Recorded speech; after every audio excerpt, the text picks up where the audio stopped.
When the United States entered the Vietnam War, it viewed the conflict as limited. Yet for the Vietnamese, the Second Indochina War, lasting 20 years, was anything but limited. It claimed millions of lives, saw more bombs dropped than in World War II, and even before American ground troops arrived, the CIA and thousands of Americans were already deeply involved. So how and why did the U.S. find itself in Vietnam? In 1954, the First Indochina War between French colonial forces and Ho Chi Minh's communist revolutionaries ended after France's defeat at Dien Bien Phu. In the resulting Geneva Accords, the U.S., France, Britain, the Soviet Union, and China agreed to divide Vietnam into two temporary states along the 17th parallel: the Communist Democratic Republic of Vietnam in the north under Ho Chi Minh, and the anti-communist state of Vietnam in the south under former Emperor Bao Dai. National elections were scheduled for 1956 to reunify the country. The compromise was far less than Ho Chi Minh wanted. He had fought for a unified Vietnam, but his Chinese and Soviet allies urged acceptance to avoid provoking further U.S. intervention in Asia. For France, the deal provided an escape from an unpopular war and allowed them to withdraw. Thus, the Geneva Accords served the major powers' interests, but failed to satisfy Vietnamese nationalist ambitions. Though the U.S. took part in the negotiations, it publicly portrayed itself as only an interested nation. Washington remained wary of concessions to the communists and had already provided France with military aid during the conflict. While it refrained from direct intervention at Dien Bien Phu, CIA pilots had flown supplies to the besieged garrison. With the French withdrawing, President Eisenhower now increased support for the state of Vietnam, aiming to promote it as independent of colonial influence. Despite upcoming elections, the U.S. began a nation-building campaign in the South. Washington's motivation was clear: fear of communist expansion. To American policymakers, Ho Chi Minh was a Soviet puppet, and if Vietnam fell, they believed Laos, Cambodia, Burma, Thailand, and even Australia might follow in a domino effect. With French administrators departing, the U.S. saw Bao Dai's prime minister, Ngo Dinh Diem, as the best alternative to Ho. Although lacking charisma, Diem was anti-French, a nationalist, a Catholic, and fiercely anti-communist. The U.S. hoped he could, under their guidance, introduce democratic reforms and halt the spread of communism. But not everyone shared that optimism. General Matthew Ridgway, a former commander in Korea and World War II, opposed the U.S. commitment, fearing another drawn-out ideological war that military power alone could not win. Diem's own democratic image also raised doubts. In October 1955, Diem ousted Bao Dai through a rigged referendum, creating the Republic of Vietnam in the South. He claimed 98.91% of the vote, a figure that caused skepticism in Washington. Still, his success in crushing communists, criminal networks, and militant sects earned him U.S. approval. Around this time, American military advisors and CIA representatives arrived, and U.S. aid began pouring in. By the late 1950s, South Vietnam received roughly $250 million annually, about $2.75 billion in modern terms. But most of it went to the military rather than economic development. Roughly 80% funded the Army of the Republic of Vietnam, ARVN, which Diem used to consolidate control. In 1956, Diem replaced traditional village chiefs with Saigon-appointed officials. Many former leaders were suspected of communist leanings, but their removal bred rural resentment. Re-education efforts and slow land reforms worsened tensions. A security crackdown soon followed. By 1958, 25,000 people were arrested, and 90% of key communist cadres in the South were captured. Diem's Decree 1059 outlawed opposition and denied legitimacy to communist resistance against the French. A Saigon newspaper quoted his words, The Indochinese Communist Party pursued communist objectives and sought to turn Vietnam into a colony and the Vietnamese into slaves of red imperialism. They are communists, traitors, and agents of Russia and China. Diem's forces, often Catholic minorities, also targeted Buddhists and intellectuals, seen as political threats. He refused to hold the 1956 reunification elections promised by Geneva, claiming that no fair vote could occur under communism. Washington agreed, largely because they expected Ho Chi Minh to win easily. Instead, Eisenhower publicly endorsed Diem, calling him an example for people everywhere who hate tyranny and love freedom. Meanwhile, in the North, frustration was rising. Ho Chi Minh forbade Southern communists from using violence, focusing instead on propaganda and reconstruction. Yet during land reforms, about 15,000 Northern landlords and reactionaries were executed. General Vo Nguyen Giap later admitted, "We made too many deviations and executed too many honest people." Worse still, torture came to be regarded as normal during party reorganization. Under growing pressure, Ho authorized a new course. By 1959, the North officially endorsed a protracted armed struggle to overthrow the U.S. Diem regime, and began sending weapons and fighters south through what became known as the Ho Chi Minh Trail. Ho Chi Minh Trail through neighboring Laos and Cambodia. In 1960, Vietnamese nationalists established the National Liberation Front, NLF, a coalition that initially included both communists and non-communists, but which quickly aligned with the Communist People's Liberation Armed Forces. Together they became known as the Viet Cong, a shortened form of Vietnamese communist in Vietnamese. The name, used by Saigon newspapers, helped distinguish the Southern insurgents from the North's regular People's Army of Vietnam, though in practice, both were directed by the Northern Communist leadership. Despite this connection, most NLF fighters were Southern-born Vietnamese who had earlier regrouped in the North. Although poorly equipped, writer Lely Hayslip, who grew up in rural South Vietnam, believed the Viet Cong had one key advantage over the urban and Catholic-dominated ARVN. In contrast to the ARVN, the Viet Cong were, for the most part, our neighbors. They did not insult us, because they had been raised exactly like us. Where the Republicans came into a village overburdened with American equipment designed for a different war, the Viet Cong made do with what they had and seldom wasted their best ammunition, the goodwill of the people. Hayslip in Rouen. As the Viet Cong grew stronger, their sabotage and attacks intensified.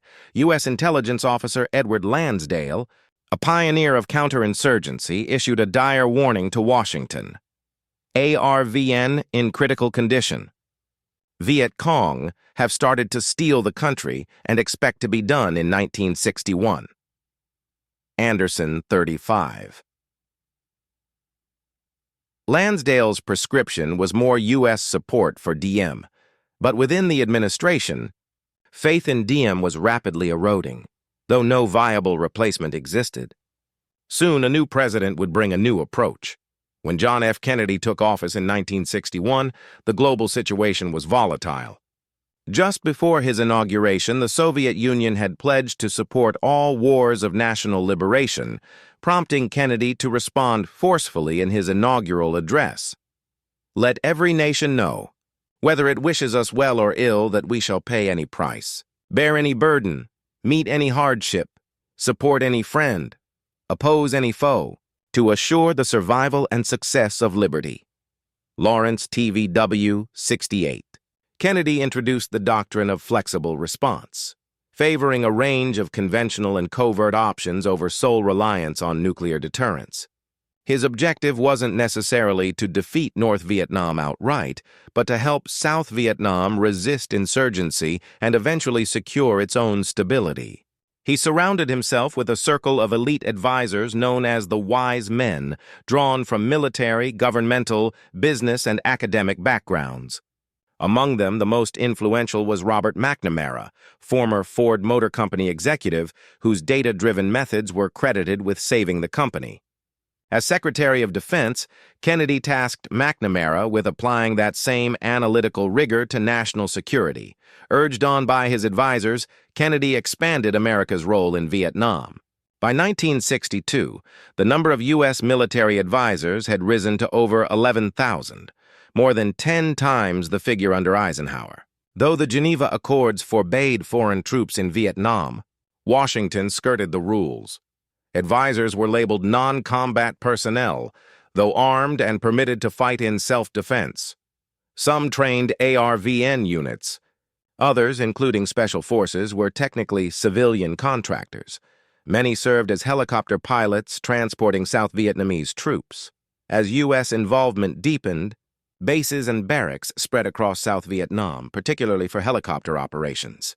While ARVN forces conducted most combat missions, often using surplus World War II equipment, American advisors accompanied patrols and sometimes became casualties themselves.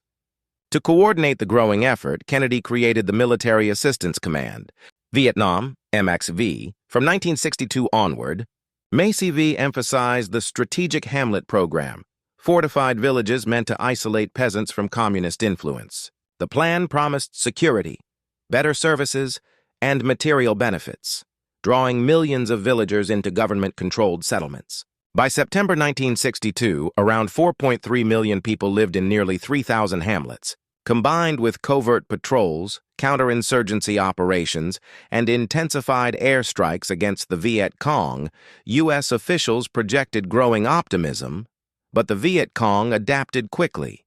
They learned to target American helicopters, now vital to ARVN mobility. Lieutenant Colonel Archie Clapp later recalled a 1962 battle. The helicopter flight landed troops in their encircling positions. 8 of the 22 helicopters were hit at least once. Why, we wanted to know, were we subjected to this heavy opposition when landing right after an airstrike? We concluded it was not in spite of, but because of the airstrike. When the airstrike started, the VC grabbed their guns and headed out of town to the intended helicopter landing sites. Langer, 66. In January 1963, the Viet Cong won a decisive victory at Ap Bac, where about 350 guerrillas defeated a much larger ARVN force, destroying armored vehicles, downing 5 helicopters, and withstanding air attacks and napalm. U.S. advisors were shocked by the Viet Cong's resilience, while the ARVN's performance revealed weak leadership and a lack of morale. For Washington, it was the clearest sign yet that victory in Vietnam would not come easily. In 1963, religious tensions erupt in Saigon as the South Vietnamese government intensifies its suppression of Buddhists, overseen by President Diem's brother and sister-in-law. Though nearly 75% of South Vietnam's population is nominally or culturally Buddhist, the regime pressures urban residents, especially army officers, to convert to Catholicism. Buddhist Giac Duc later recalled the atmosphere in the spring of 1963. There was tremendous pressure to become Catholic so you could get ahead, and we began hearing about a lot of secret conversions. I was incensed by what was going on, and I felt it was dangerous. Langer, 69. The crisis explodes into global headlines on June 11, 1963. When Buddhist monk Thich Quang Duc publicly sets himself on fire at a busy Saigon intersection. After U.S. protests, Diem promises reforms, but his forces soon resume raids on Buddhist pagodas. To Washington, Diem's regime now appears doomed. By August 1963, the U.S. learns of a coup plot by South Vietnamese generals. Historians still debate how involved Washington was, but it certainly did not stop the coup. American officials merely assured the conspirators that the U.S. supported South Vietnam, not any specific leader. On November 1st, the generals overthrow the government. Diem and his brother are executed in the back of an armored personnel carrier, an outcome likely unintended but deeply troubling to Washington. Still, the U.S. hopes a new military regime will be more effective against the Viet Cong. Just 3 weeks later, another shock reverberates around the world. On November 22, 1963, President John F. Kennedy is assassinated in Dallas. By then, the U.S. had over 16,000 advisors in Vietnam, with more than 100 killed. His successor, Lyndon B. Johnson, now inherits America's growing war. Johnson had always aspired to the presidency, but not as a war president. His passion was domestic reform, embodied in his vision of a great society. He saw Vietnam as a costly distraction from urgent social issues at home. Yet 1964 was an election year, and any sign of weakness against communism could destroy him politically. As Johnson later explained in his typically blunt style, "I knew that if we let communist aggression succeed in taking over South Vietnam, there would follow an endless national debate. That would shatter my presidency.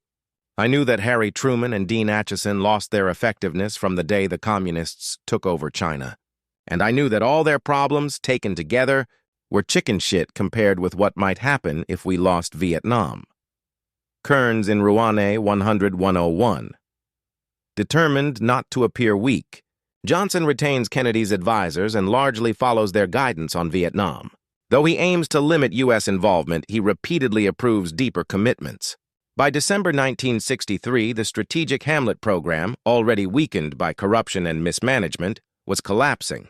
Secretary of Defense McNamara warned that South Vietnam could fall within months. Johnson considers airstrikes and even ground troops, but delays any major escalation until after the election. Instead, he sends additional advisors and appoints a new commander, General William Westmoreland, who favors firepower and offensive operations over civilian-based pacification efforts. Covert U.S. actions were nothing new. They had been underway since 1961, but always under plausible deniability. American planners often used Taiwanese pilots or South Vietnamese agents for raids into the North. By 1964, one such plan, Operational Plan 34A, O-Plan 34A, involved commando attacks along the North Vietnamese coast.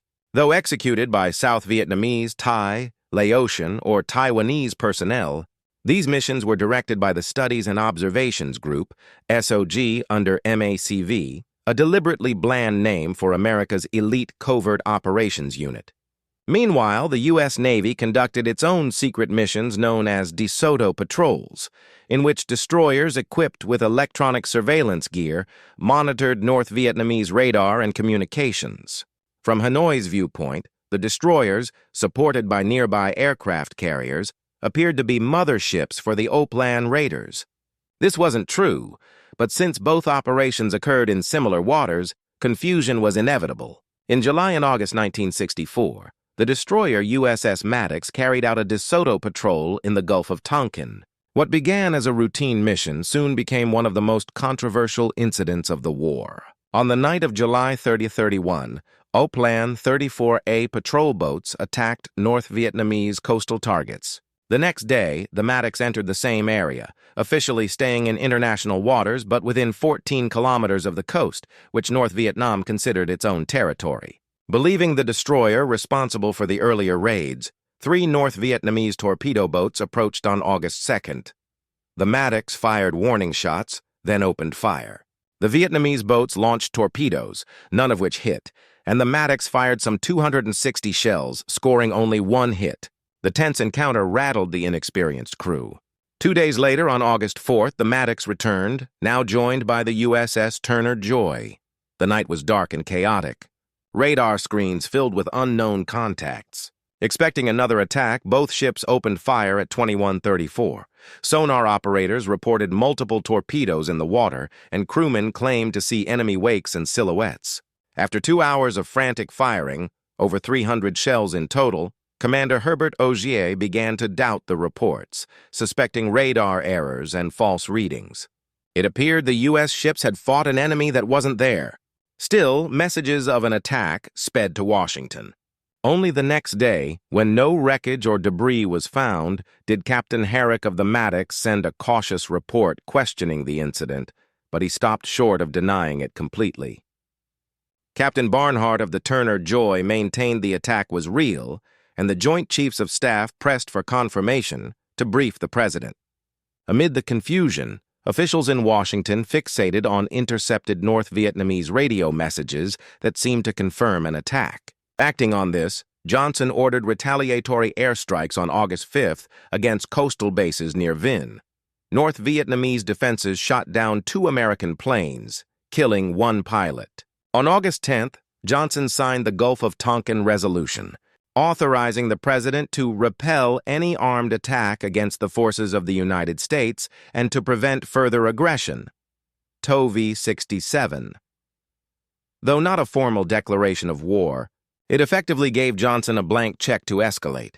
Congress passed it overwhelmingly, condemning what they believed was an unprovoked assault in international waters. Unbeknownst to them, Johnson had not disclosed the existence of O-Plan 34A or the DeSoto missions.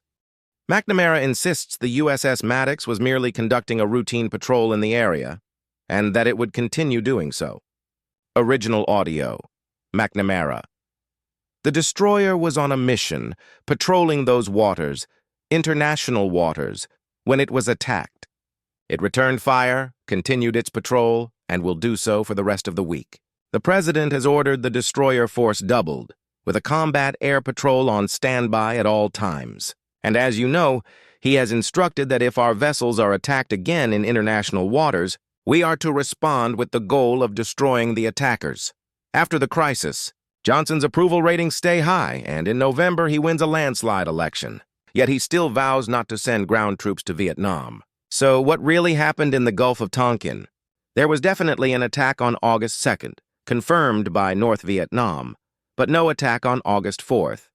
The second event was likely a false alarm caused by radar glitches, tense crews, confusion, and poor visibility. The Maddox's logs record 25 possible torpedoes, but North Vietnam had only 12 torpedo boats, 3 already damaged, each carrying 2 torpedoes.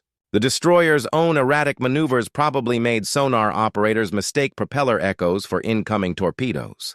If an attack had truly occurred, North Vietnam would likely have claimed it for propaganda purposes, yet they denied it entirely.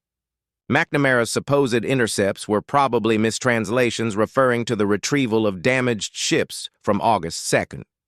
Some have claimed the U.S. fabricated the second attack to justify war, but most historians find that unlikely.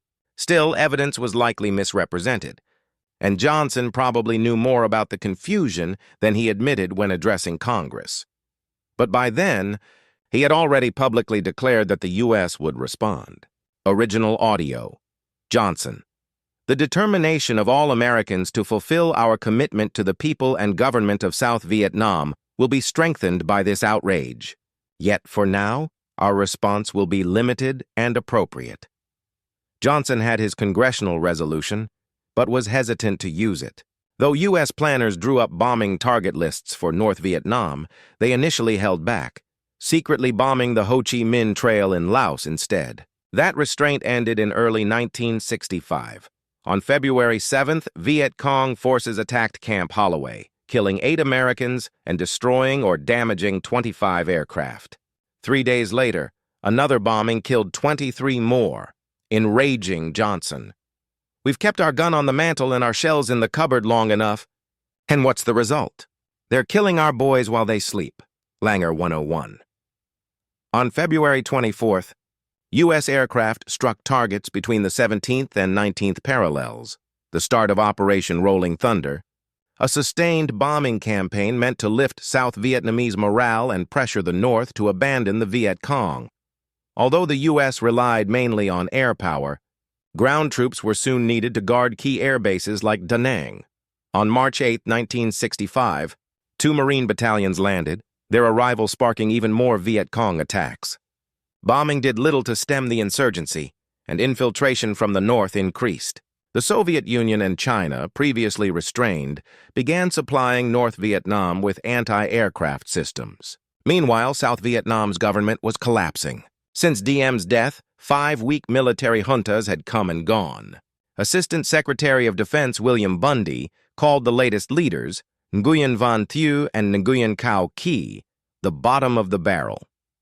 General Westmoreland concluded the ARVN couldn't hold out.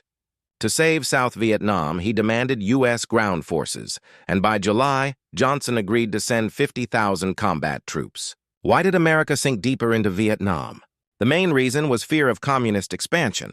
South Vietnam wasn't democratic, but U.S. leaders viewed it as a necessary bulwark, as stated in a secret 1965 memo. U.S. objective in South Vietnam is not to help a friend, but to contain China. the 119. Abandoning an ally would humiliate both the U.S. and Johnson personally. With Kennedy's legacy looming, he felt obligated to honor his commitment, though Kennedy himself had considered withdrawal. Many Americans also believed victory was inevitable, that communist gains were due to U.S. restraint and South Vietnam's weakness, and that once America fully committed, the tide would turn. Racial prejudice played a role too. Some commanders saw Vietnamese fighters as inferior, based on disappointment with ARVN performance. Johnson's advisors, especially McNamara, had immense faith in U.S. firepower and data-driven analysis, believing war could be won with mathematical efficiency.